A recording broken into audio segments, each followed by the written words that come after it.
Les Belgian Timber Construction Awards consistent en le premier prix belge de la construction bois. Il y a 5 catégories. Le bâtiment résidentiel, le bâtiment non résidentiel, l'habitat groupé, l'extension et la surélévation.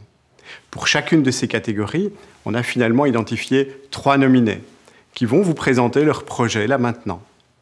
Parmi ces 3 nominés, évidemment, un lauréat que vous découvrirez au sein de chacune des capsules.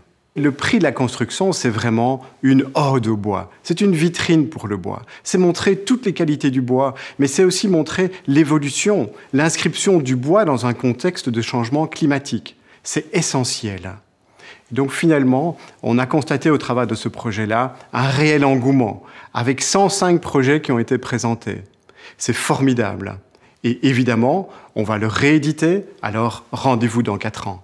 Bonjour, je suis Olivier Bastin et j'étais président du jury du Belgian Timber Construction et nous avons eu un grand plaisir de découvrir une belle quantité de projets et la tâche fut franchement difficile de faire un choix dans les lauréats tant on a découvert des vrais bijoux d'architecture. La catégorie surélévation était une catégorie aussi extrêmement intéressante dans la mesure où elle devait prendre en compte les difficultés du chantier et les particularités de la prise de lumière au-dessus du bâtiment existant qui allait être étendu par la nouvelle structure.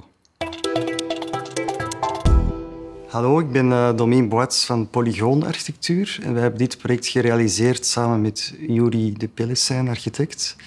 Het project betreft een renovatie en herbestemming van een oude Rijkswachtkazerne in Deurne, Antwerpen. En dat hebben we omgevormd tot een co-housing project met 4 woningen en gemeenschappelijke delen, de tuin, de kelder en de fietsenberging. We hebben ook een groot deel van het project, van het terrein onthard door de afbraak van koterijen, garages en verhardingen, waardoor we eigenlijk een grote gemeenschappelijke tuin konden creëren achteraan, maar ook vooraan een gemeenschappelijke voortuin, die dan ook groen gaf aan de omgeving. En dat was ook mogelijk door autodelen toe te passen.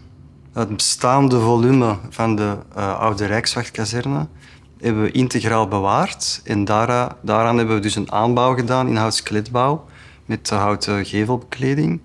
We hebben ook de achtergevel eenmaal ingepakt en de zijgevel van het bestaande volume. En we hebben ook een optopping gedaan. Dus we hebben het bestaande zadeldak afgebroken en dan een volwaardige dakverdieping opgebouwd uit houtskeletbouw, ook met een houten gevelbeplanking. En die sluit dan ook meer aan bij de rechterbuur, omdat die ook hoger is.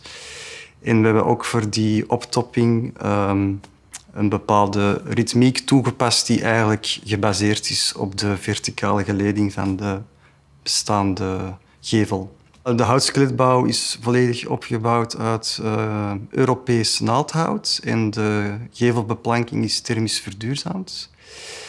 En de toepassing van de houtskeletbouw had eigenlijk een aantal voordelen. Ten eerste, het heeft een licht gewicht, wat ideaal is voor een optopping te doen op een bestaand gebouw. 2, het was ook een heel snelle montage, omdat dus de houtskeletwanden zijn eigenlijk geprefabriceerd in het atelier van de aannemer en dan ter plaatse gemonteerd. Het is ook heel ecologisch, heel belangrijk. Dus zowel de structuur, dus uit houtskeletbouw, als de isolatiematerialen, als de binnen- en buitenafwerking zijn ecologisch. En ten vierde, het is ook onderhoudsvriendelijk doordat het thermisch verduurzaamd hout is. Comment construire un logement sur un bâtiment existant? C'est la question éthique, architecturale et technique de laquelle découle l'ensemble des choix posés dans ce projet. La première réponse a été de s'appuyer sur le substrat historique et culturel du lieu. Le corps de bâtiment situé sur l'avenue Jaspard s'appuie sur de profondes fondations de ce qu'était autrefois un hôtel particulier. À cet endroit, la largeur du boulevard permet la rehausse d'un étage du bâtiment. La corniche a été replacée un étage plus haut et la façade avant est un masque qui unifie 150 ans d'histoire. À l'arrière, de larges fenêtres au sud donnent sur la toiture jardin et permettent une conception bioclimatique. Le revêtement de façade est en marbre de Carrare issu d'un chantier de transformation de la gare du Nord. La façade est conçue comme une épaisseur qui encadre les vues, une épaisseur habitée dont l'esthétique parle d'histoire bruxelloise et italienne.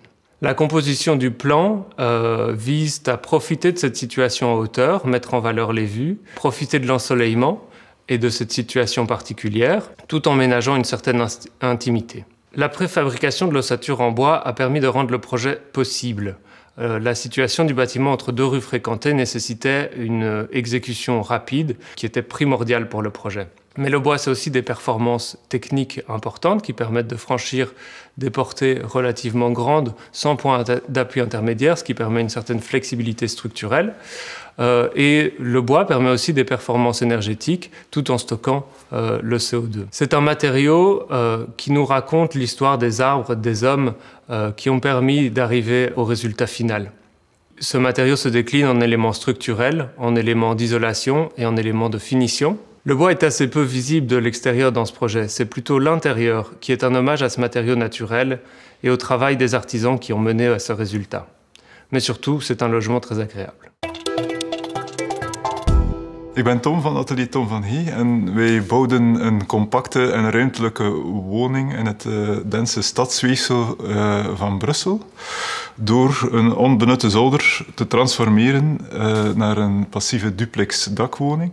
Teruggetrokken gevels zorgen voor terrassen met zicht op de stad en het park. Vooraan het gebouw, op een derde terras achteraan het gebouw, is het heerlijk toeven in de zon. Die zon laten we doorschijnen via een trap en een vide tot op de onderste bouwlaag. En we bouwden milieubewust en licht bovenop een gebouw in hout.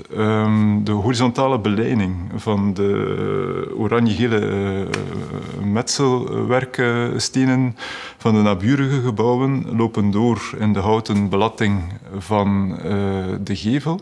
Het is zo dat we van gemene muur tot gemene muur overspannen hebben met gelamelleerde houten balken. En de indeling van de woning met lichte houten wanden uitgevoerd hebben, omdat die woning dan eigenlijk ook aanpasbaar is naar de toekomst toe. Hout-skeletwanden zijn dan weer interessant, omdat we eigenlijk heel degelijk kunnen isoleren op die manier, met weinig ruimteinname. Het hout is ook beeldbepalend gehouden in de woning. Hier en daar, wat dan mogelijk was voor de brandveiligheid, hebben we de balken zichtbaar gehouden, met verhoogde ruimtelijkheid op die manier. Balusters van borstweringen ritmeren de ruimte. Een houten trap wentelt boven de bestaande trappenhal naar boven. Verspreid in de ruimte zijn er overal houten kasten als berging ingericht. Bijvoorbeeld de opstap naar het terras, de scheiding tussen twee kamers. Of een berging is geoptimaliseerd door overal apothekerkasten in te voorzien. Et donc le projet lauréat, le projet Jaspar de l'architecte Guillaume Sokal, est particulièrement emblématique parce que c'est une surélévation d'un bâtiment de 6 étages et qui propose une rhésie en bois indigène, extrêmement intéressante dans sa manière de configurer les lieux et d'apporter la lumière à l'intérieur du bâtiment.